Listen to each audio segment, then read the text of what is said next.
पंचवर्षीय योजनाएं, उसके बारे में अपन जानेंगे कि पंचवर्षीय योजनाएं क्या होता है, किस मॉडल पर ये आधारित है और इसका मुख्य लक्ष्य क्या था।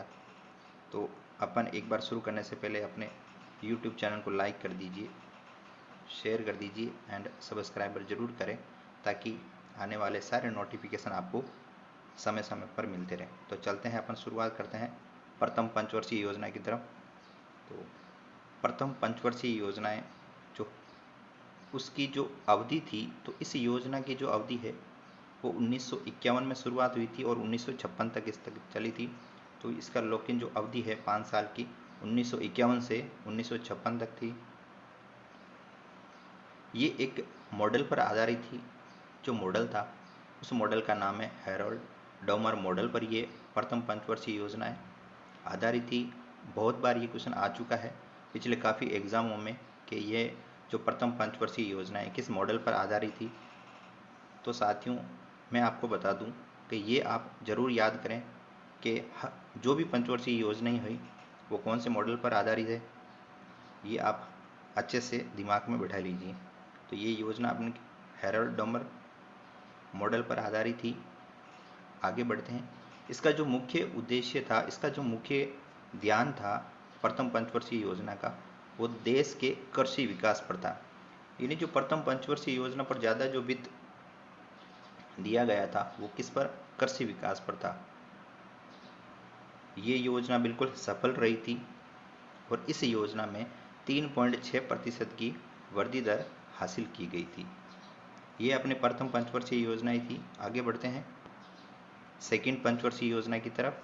जो सेकंड पंचवर्षीय योजना थी उसकी जो अवधि थी वो 1956 से 1961 के बीच में थी, यानी 5 साल की जो अवधि थी।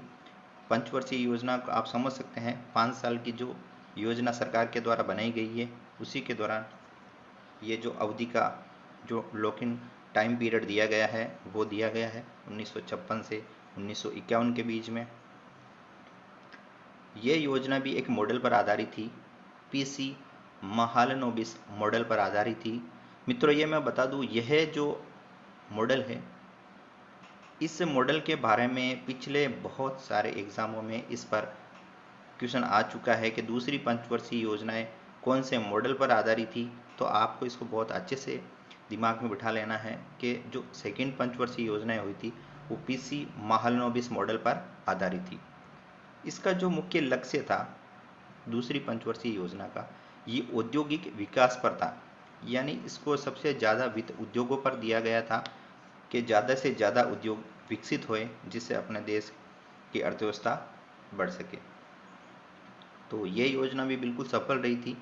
इसमें भी 4.1% की दर हासिल की गई थी। बढ़ते हैं अपन तीसरी पंचवर्षीय योजना की तरफ। जो तीसरी पंचवर्षीय योजनाएं थी उसका जो लॉक इन पीरियड अवधि थी उस 1961 से 1966 के बीच में थी और ये योजना भी एक मॉडल पर आधारित थी। और इस मॉडल पर जो आधारित थी इसको एक योजना भी कहा जाता है और इस योजना को गाडगिल योजना भी कहा जाता है। मित्रों, यह भी बहुत बार क्वेश्चन आया हुआ, इसको भी आप अच्छे से याद कर लें। और इसका जो तीसरी पंचवर्षीय योजना का मुख्य लक्ष्य था वो जो था अर्थव्यवस्था को गतिमान और आत्मनिर्भर बनाना था। जो भी इकोनॉमिक्स, जो भी अपने देश की अर्थव्यवस्था चल रही है उसको एकदम गतिमान प्लेटफॉर्म मिले और हर एक जो भी वर्कर है वो अपने आप में एक आत्मनिर्भर बने। तो ये तीसरी पंचवर्षीय योजना में इसका मुख्य लक्ष्य था। तीसरी पंचवर्षीय योजना के दौरान 1962 के दौरान एक युद्ध हुआ था भारत और चीन के बीच में। उसी युद्ध के कारण ये जो तीसरी पंचवर्षीय योजना है ये फेल हो गई थी और इस योजना का वृद्धि दर का जो लक्ष्य था वो 5.6% था, लेकिन वास्तविक वृद्धि दर जो इसकी रही थी वो 2.4% रही थी। यानी ये जो इसकी वृद्धि दर का जो लक्ष्य था वहाँ तक ये प्राप्त नहीं कर सकी थी। तो यह योजना थी जो फेल हो गई थी। तो इसी तरह आगे बढ़ते हैं और चौथे, तीसरी पंचवर्षीय योजना होने के बाद में एक योजना अवकाश की एक पीरियड अवधि था जो 3 साल का था। इस योजना अवकाश की जो समय की अवधि थी वो 1966 से लेकर तक थी। जो इन 3 सालों में कोई भी पंचवर्षीय योजनाएं इसमें नहीं बनाई गई थी, बल्कि जो 3 साल में हर एक साल एक पंचवर्षीय योजनाएं बनाई गई थी और हर एक साल के अंदर उस योजना में कृषि और संबंध क्षेत्रों के साथ साथ उद्योग क्षेत्र को भी समान प्राथमिकता दी गई। यानी कहने का मतलब है, इसमें जो 3 साल की योजना अवकाश बनाया गया था उसमें हर साल में 1 वर्षीय योजना के दौरान कृषि पर या उसके संबंध जो भी क्षेत्र हैं उसके या उसके साथ साथ उद्योग, इन तीनों को प्राथमिकता दी गई कि ये अपने आप में आगे बढ़े, कृषि में रोजगार बढ़े, उद्योग आधारित क्षेत्र लगे। तो इसी को आगे बढ़ते हैं और चलते हैं योजना अवकाश को। जो ये योजना अवकाश बनाई है इसके पीछे का कारण क्या था? तो कारण ये था, भारत और पाकिस्तान का युद्ध हुआ था और तीसरी जो पंचवर्षीय योजना थी वो तीसरी पंचवर्षीय योजना क्या हो गई थी? विफल हो गई थी। इसी कारण ये योजना अवकाश बनाया गया था। तो मित्रों आगे बढ़ते हैं और चलते हैं अपन चौथी पंचवर्षीय योजना की ओर। और जो चौथी पंचवर्षीय योजना है उसकी जो अवधि है वो 1969 से 1974 तक थी। इस योजना का जो मुख्य उद्देश्य था, स्थिरता के साथ विकास और दूसरा आत्मनिर्भरता की स्थिति प्राप्त करना। आत्मनिर्भरता की स्थिति प्राप्त करना मतलब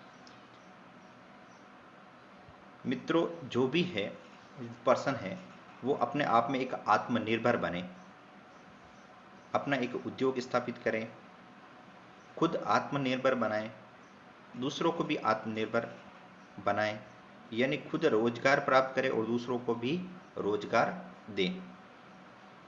तो ये इसका एक उद्देश्य था चौथी पंचवर्षीय योजना का। इसी चौथी पंचवर्षीय योजना के दौरान ही 1971 के दौरान चुनाव हुए थे। उसी चुनाव के दौरान जो भारत की प्रधानमंत्री श्रीमती इंदिरा गांधी थे, उन्होंने एक नारा दिया था, गरीबी हटाओ का नारा दिया। तो मित्रों मैं एक बार आपको बता देना चाहता हूं कि यह जो 1971 में श्रीमती प्रधानमंत्री इंदिरा गांधी द्वारा गरीबी हटाओ का जो नारा दिया गया था, ये बहुत बार पिछले बहुत सारे एग्जामों में पूछा गया है कि गरीबी हटाओ का नारा किसने दिया गया? श्रीमती इंदिरा गांधी जी ने दिया गया। कब दिया गया? 1971 के चुनाव के दौरान दिया गया। ये आप अच्छे से याद कर लें, ये बहुत बार आया हुआ है मित्रों, चौथी पंचवर्षीय योजना के दौरान हुआ था ये। तो ये योजनाएं असफल रही थी। क्यों? क्योंकि इसका जो विकास दर का जो लक्ष्य था वो 5.7% निर्धारित किया गया था, लेकिन 3.3% वृद्धि दर ही हासिल कर सकी थी ये चौथी पंचवर्षीय योजनाएं। इस वजह से ये चौथी पंचवर्षीय योजनाएं असफल हो गई थी। बढ़ते हैं अपन आगे पांचवी पंचवर्षीय योजना की तरफ। इस पंचवर्षीय योजना का जो अवधि थी वो 1974 से 1979 तक थी। इस योजना में जो कृषि क्षेत्र था उसको सर्वोच्च प्राथमिकता दी गई, सर्वोच्च वित्त प्रदान किया गया था। इसके बाद में जो दूसरे नंबर पर उद्योगों को दिया गया, उसके बाद खानों को वरीयता दी गई थी। इसमें सबसे ज़्यादा कृषि को दिया गया था ताकि कृषि को बढ़ावा मिले, अलग अलग कृषि करें, बहुत सारी वैरायटी की कृषि करें ताकि बहुत सारी फसलें उत्पादित हो, एक्सपोर्ट किया जा सके। तो कुल मिलाकर ये योजना बिल्कुल सफल रही थी, जिसमें जो अपने वृद्धि दर का लक्ष्य था वो 4.4% था, लेकिन इसी लक्ष्य के मुकाबले में अपने 4.8% की वृद्धि दर हासिल की गई थी। तो कहने का मतलब है ये 5 वर्षीय योजनाएं अपने आप में एक बिल्कुल सफल योजना रही थी। जो लक्ष्य निर्धारित किया गया उसी लक्ष्य से ऊपर उठकर 4.4 से ऊपर उठकर 4.8% की वृद्धि दर अपन ने हासिल की थी।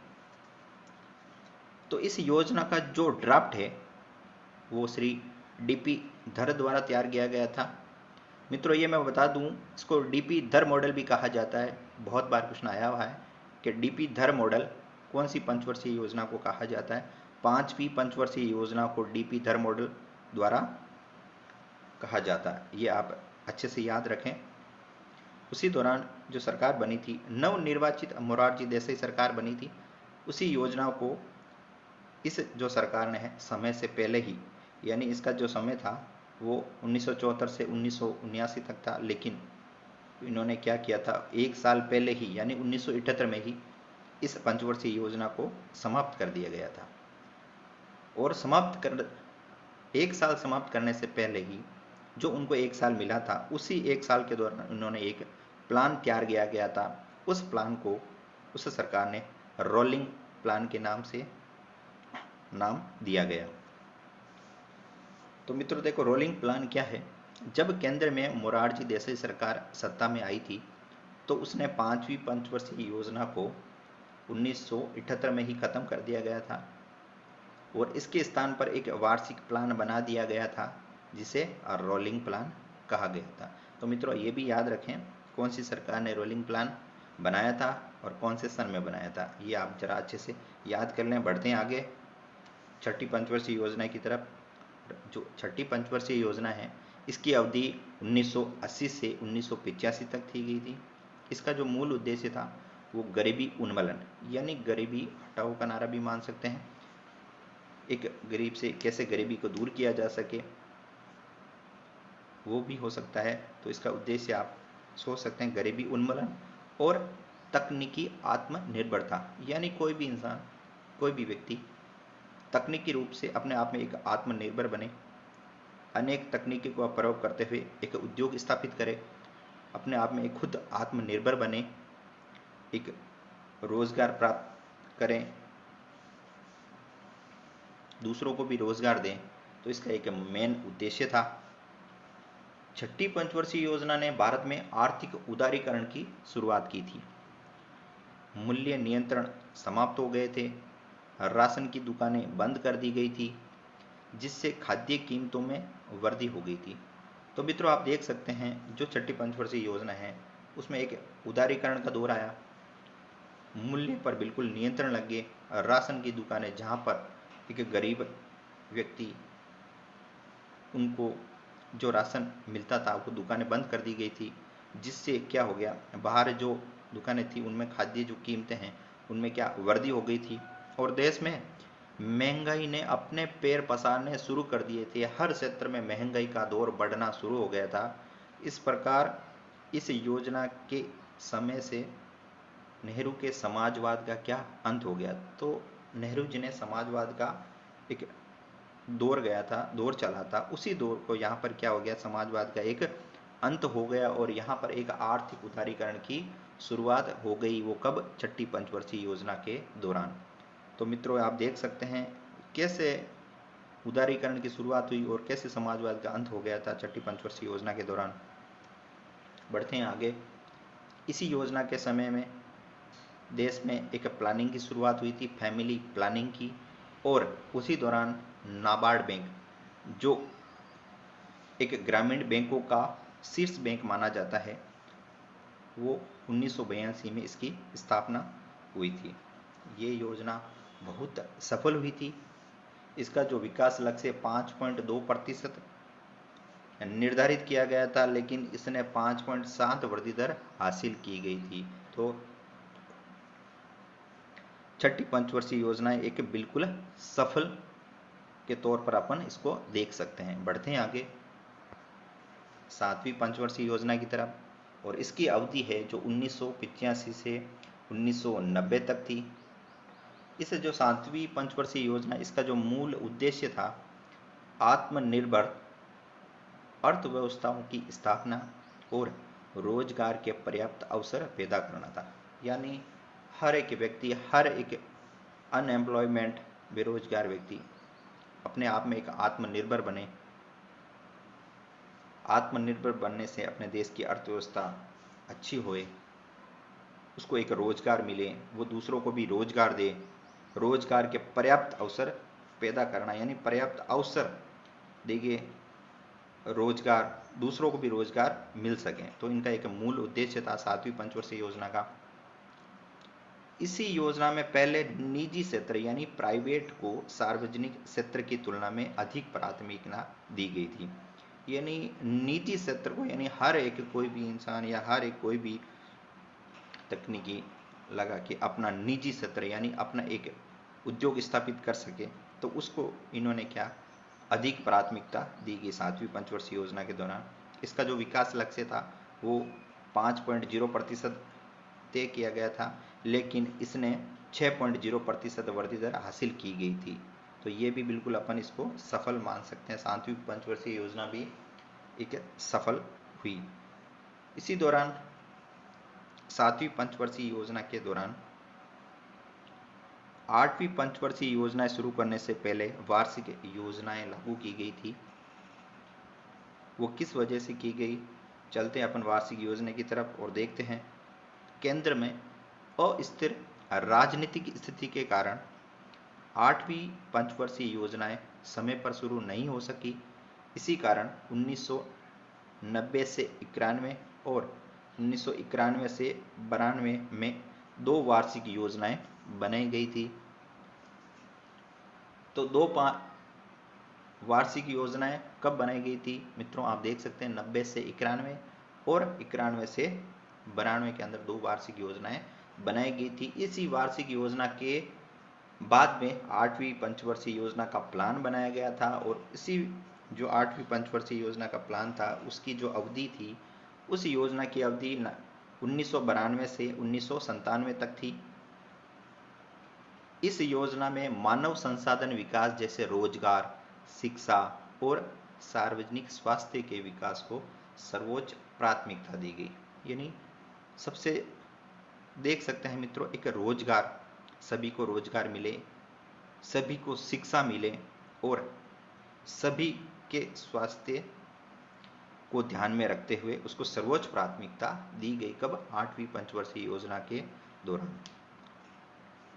इस योजना के दौरान ही नरसिम्हा राव सरकार ने भारत की नई आर्थिक नीति को मंजूरी दी गई थी, अर्थात देश में उदारीकरण, निजीकरण और वैश्वीकरण, यानी अपन कह सकते हैं एक एलपीजी मॉडल। एलपीजी यानी एल का मतलब लिबरलाइजेशन, पी यानी प्राइवेटाइजेशन और जी यानी ग्लोबलाइजेशन की शुरुआत हुई थी। तो मित्रों 8वीं पंचवर्षीय योजना के अंदर भी ये क्वेश्चन पूछा गया था, एलपीजी की शुरुआत कब हुई थी, यानी उदारीकरण की शुरुआत कब हुई थी, निजीकरण की और वैश्वीकरण की शुरुआत कब हुई थी। तो आप बता सकते हैं 8वीं पंचवर्षीय योजना के दौरान नरसिम्हा राव सरकार के समय एलपीजी की मॉडल की शुरुआत हुई थी। ये योजना भी बिल्कुल सफल रही थी। इसमें जो विकास का जो लक्ष्य था वो 5.6% रखा गया था, और 8वीं पंचवर्षीय योजनाएं ने इस 5.6% से ऊपर उठकर 6.8% की वार्षिक वृद्धि दर हासिल की थी। यानी ये एक सफल योजना रही थी। बढ़ते हैं आगे मित्रों 9वीं पंचवर्षीय योजना की तरफ, और इस योजना की जो अवधि है वो 1997 से 2002 तक थी। इस योजना का मुख्य उद्देश्य न्याय और समानता के साथ विकास पर था, यानी सबको एक न्याय मिले, सबको समान रूप से न्याय मिले और एक विकास, भारत देश का विकास हो, इस पर इन्होंने फोकस किया गया। तो जो 9वीं पंचवर्षीय योजना है हुई थी उसी के दौरान भारत की आज़ादी के 50 वर्ष पूरे हो गए थे, और भारत की आज़ादी के 50 वर्ष में इसी 9वीं पंचवर्षीय योजना को लॉन्च किया गया था। इस योजना अपने विकास लक्ष्य 7% की दर को प्राप्त करने में सफल नहीं रही थी। इसका जो लक्ष्य था वो 7% निर्धारित किया गया था, परंतु इसने 7% हासिल नहीं कर सकी वृद्धि दर, और इसने केवल 5.6% की वृद्धि दर हासिल की गई थी। तो 9वीं पंचवर्षीय योजना एक तरफ से अपन देखें तो क्या हो गई, असफल हो गई। इन्होंने जो लक्ष्य निर्धारित किया गया था वो पूरा नहीं कर पाए। बढ़ते हैं आगे मित्रों 10वीं पंचवर्षीय योजना की तरफ। जो 10वीं पंचवर्षीय योजना है उसकी अवधि 2002 से 2007 तक थी। इस योजना में पहली बार राज्यों के साथ विचार विमर्श कर राज्यवार विकास दर निर्धारित की गई थी। यानी पहली बार केंद्र सरकार राज्य सरकार के साथ विचार और विमर्श करके एक विकास दर जो है वो निर्धारित की गई थी। इसके साथ ही पहली बार आर्थिक लक्ष्यों के साथ सामाजिक लक्ष्यों पर भी निगरानी की व्यवस्था की गई 10वीं पंचवर्षीय योजना के दौरान। तो योजना काल के दौरान जो जीडीपी है उसमें वृद्धि दर 8% इनका पहुंचाने का लक्ष्य 10वीं पंचवर्षीय योजना का था। तो बढ़ते हैं आगे मित्रों 11वीं पंचवर्षीय योजना की तरफ। और इस योजना की जो अवधि है जो 2007 से 2012 तक थी। यह योजना सी रंगराजन द्वारा तैयार की गई थी। तो ये मित्रों ये भी क्वेश्चन आ सकता है 11वीं पंचवर्षीय योजना किसके द्वारा तैयार की गई थी, तो सी रंगराजन द्वारा तैयार की गई थी। ये भी आप अच्छे से याद कर लें। इसकी एक थीम थी, 11वीं पंचवर्षीय योजना की एक मुख्य थीम थी तेज और अधिक समावेशी विकास। ये आप बिल्कुल अच्छे से याद कर लें। 11वीं पंचवर्षीय योजना की जो थीम थी वो क्या थी, तेज और अधिक समावेशी विकास। इस योजना में 8.1% विकास दर हासिल करने का लक्ष्य रखा गया था, लेकिन वास्तव में ये केवल 7.9% की वृद्धि दर हासिल की जा सकी थी। तो इसको भी अपन देख सकते हैं। यह भी एक 11वीं पंचवर्षीय योजना जो लक्ष्य निर्धारित किया गया था उसको वहां तक नहीं पहुंच सकती और 7.9% ही हासिल की सकी। तो यह भी एक असफल योजना मानी जा सकती है। बढ़ते हैं आगे 12वीं पंचवर्षीय योजना की तरफ। और इस योजना की अवधि है मित्रों 2012 से 2017 तक थी। और यह योजना भी श्री सी रंगराजन द्वारा तैयार की गई थी। इसकी जो मुख्य थीम थी वो तेज, अधिक समावेशी और सतत विकास थी। ये बहुत बार क्वेश्चन पूछा गया। 12वीं पंचवर्षीय योजना की जो मुख्य थीम क्या थी, तो ये आप अच्छे से याद कर लें, तेज, अधिक समावेशी और सतत विकास थी। इस योजना में 8% विकास दर हासिल करने का लक्ष्य रखा गया था, लेकिन वास्तव में केवल 6.8% की वृद्धि दर हासिल की जा सकी। तो ये था मित्रों अपनी सारी पंचवर्षीय योजनाएं। आपको कैसी लगी, अच्छी लगी, आप कमेंट कीजिए, लाइक कीजिए, शेयर कीजिए। अगर आपको कोई भी प्रॉब्लम है तो कमेंट बॉक्स के माध्यम से अपने क्वेश्चन पूछ सकते हैं, पूछिए। सब्सक्राइबर जरूर कर दें, पास में बेल आइकन बटन दबाया उसको जरूर दबाएं ताकि हमारे सारे वीडियो आपको समय समय पर मिलते रहें। जय हिंद, जय भारत।